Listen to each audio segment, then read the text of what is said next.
What sort of man was Garibaldi? Was he a brave adventurer and a natural leader of men who led a remarkably colorful life, or was he more the only true patriot of Italian unification? The balanced conclusion reached by most historians was that he was a mixture of both.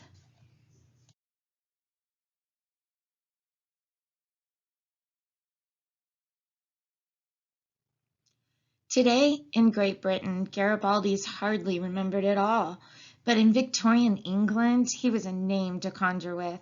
He was the swashbuckling adventurer, the natural patriot, the leader of men who had struck a blow for the freedom in Italy. On a state visit to Britain, he was greeted with enormous enthusiasm by the largest crowd seen in London for many a long day, all of whom wanted to touch his hand as he rode in a state procession. During the drive, he was greeted with a great deal more applause and excitement than Queen Victoria, who was with him, very much to her annoyance. Soon afterwards, his visit was cut short, almost certainly on her orders. Giuseppe Garibaldi's life, by any standards, was colorful and dramatic. He himself described it as having been tempestuous, made up of unusual amounts of good and evil. This is an overview of Garibaldi's early career. In 1807, he was born in Nice, which actually at that time made him a French citizen, although his parents were Italian, so he always identified as an Italian. And then just kind of as an overview of part of his life, he followed Mazzini at first, then later will reject that and become a royalist. Garibaldi was born a French citizen in Nice in 1807, but he was only 8 years old when Nice became part of Piedmont after the Congress of Vienna in 1815. In any case, both of his parents were Italian, and he always thought of himself as Italian. His father was a sailor, and despite his family's wishes that he should enter the church, given his later love life, this is probably not a good idea. But anyways, Garibaldi rejected that and followed his father at the age of 15 and joined the Merchant Navy. The Merchant Navy was a country's commercial shipping fleet. It was as a result of this that a chance encounter in Marseille in 1831 brought him into contact with Mazzini and altered his life forever.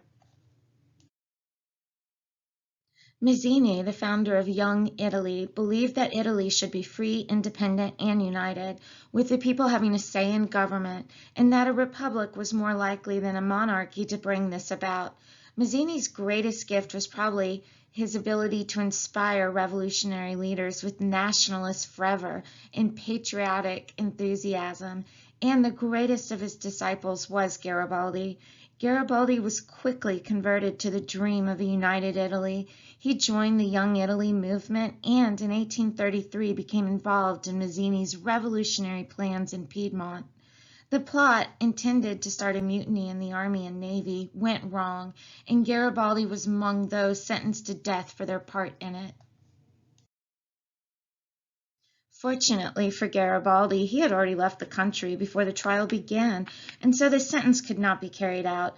Signing on as a second mate, he sailed for South America, where he stayed for a dozen years, settling first in Rio de Janeiro.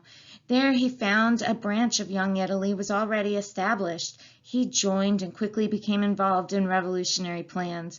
Planning, though, was not enough for him. He wanted action, and for a while he became a pirate, preying on the shipping of the New World. And then he joined a rebel army in Brazil. In between campaigns, he found time to fall in love and run away with a fisherman's wife, who became his devoted, insanely jealous companion for the next 10 years.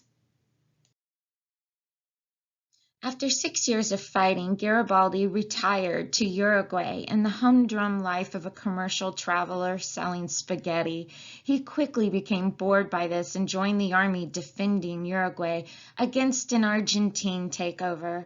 He raised an Italian legion of guerrilla fighters, which fought with much bravery, if little skill, and was largely responsible for the final Uruguayan victory. It was during this time that Garibaldi's legion wore the famous red shirt for the first time. Originally modeled on the South American poncho, Garibaldi had seen it being worn by local slaughtermen. It was cheap and easy to make, and being red in the color did not show the blood of either cattle or men. Later inspired by the uniform of the New York Fire Brigade, Garibaldi introduced sleeves and then brass buttons, making the whole design much more like that of a shirt. After his return with his legionnaires to Italy, the manufacturing of these shirts was willingly undertaken by young seamstresses sympathetic to his cause. Instead of the red shirt, Garibaldi himself sometimes wore a white poncho, a relic of his South American days, and his portraits, including that by Saverio, show him with a circle-brimmed hat tipped over one eye. His shapeless trousers were homemade by himself, but as he never mastered buttonholes, they had to be tied with laces. Garibaldi preferred a simple life and ate very little. Rather rough in manner, he was generally good-humored, but could be ruthless and determined. His main interests were fighting and women. He collected a large number of women over the years, in addition to 3 he married. Scandal and gossip followed him, but could not hide his success as a leader of soldiers or his devotion to the cause of Italian unity. On his return to Italy in 1848, he was to inspire great devotion from his men and a near religious adoration from ordinary people. Street songs, ballads, and popular prints of the time show him as semi-divine, in effect a local patron saint. His portrait was displayed in place of honor next to that of the Madonna in Italian homes. His charisma was overwhelming. In 1848, hearing rumors of revolution in Italy, Garibaldi decided to return home, accompanied by 60 of his men and a number of out-of-date weapons. When he arrived in Nice, he immediately offered his military services to Charles Albert, King of Piedmont. This was a surprising thing for him, as he declared a Republican to do. Charles Albert must have been surprised also. The king mistrusted the offer and refused to see Garibaldi, sending him instead to the war minister, who also refused the offer. Nobody, it seemed, trusted or wanted Garibaldi and his red shirt devoted followers.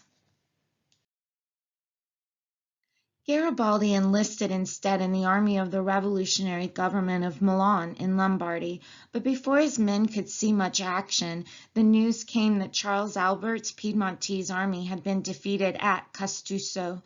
On hearing this, most of the legionnaires deserted, and the few who remained with Garibaldi took action in only a few minor skirmishes. Later, an Austrian general remarked that the one man who could have helped Piedmont win the 1848 war was the one man they turned their backs on. Why did Garibaldi offer his services to Charles Albert?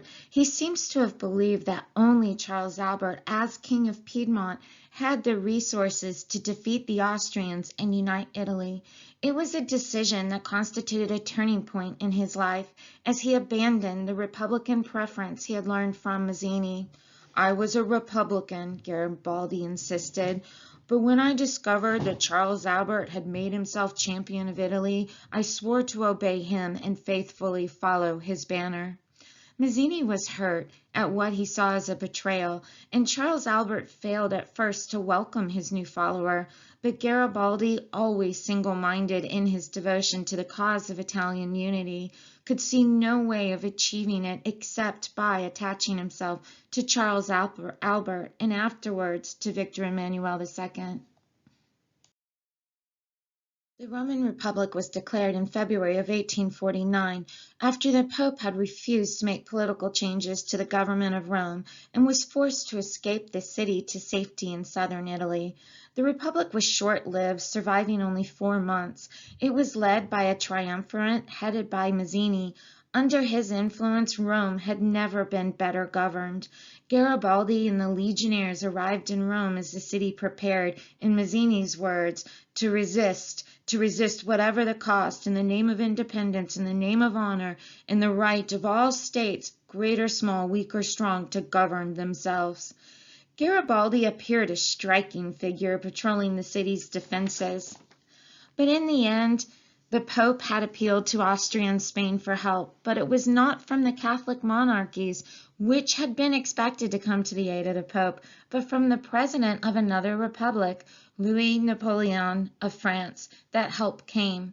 A French army arrived at the gates of Rome, but was driven back. Then, during a temporary truce, French reinforcements arrived. The end came quickly as defenders, heavily outnumbered, fought bravely but in vain. At the beginning of July, the Roman Republic fell to the soldiers of the French Republic. On the day before, Garibaldi made a theatrical entry into Rome's assembly with a sword so bent and battered from hand-to-hand fighting that it would no longer fit in its scabbard. He announced that further resistance was useless. Garibaldi then appealed to the crowd in the Piazza of St. Peter. Fortune, who betrays us today, will smile on us tomorrow. I am going out of Rome. Let those who wish to continue the war against the stranger come with me. I offer neither pay, nor quarters, nor provisions. I offer hunger, thirst, forced marches, battles, and death. Let him who loves his country in his heart, and not with his lips only, follow me. Garibaldi collected nearly 5,000 men, almost all the soldiers who had not been killed in the defense of Rome, and began a forced march towards the Adriatic coast. This march became one of the epic tales of the unification of Italy.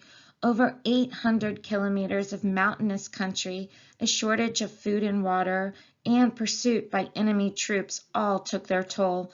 Only 1,500 men reached the coast. Garibaldi's wife, Anita, who had accompanied him everywhere during the past 10 years, often fought alongside him, died on the way, and he was even unable to stop for long enough to bury her. Many of the Garibaldi soldiers were killed or captured or deserted to become bandits.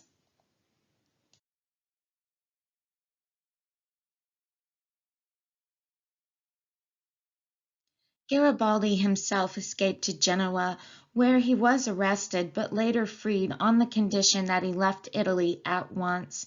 His career as a revolutionary soldier hero seemed to be over. The drama played out, the legend finished as he once again set sail across the Atlantic, this time to North America.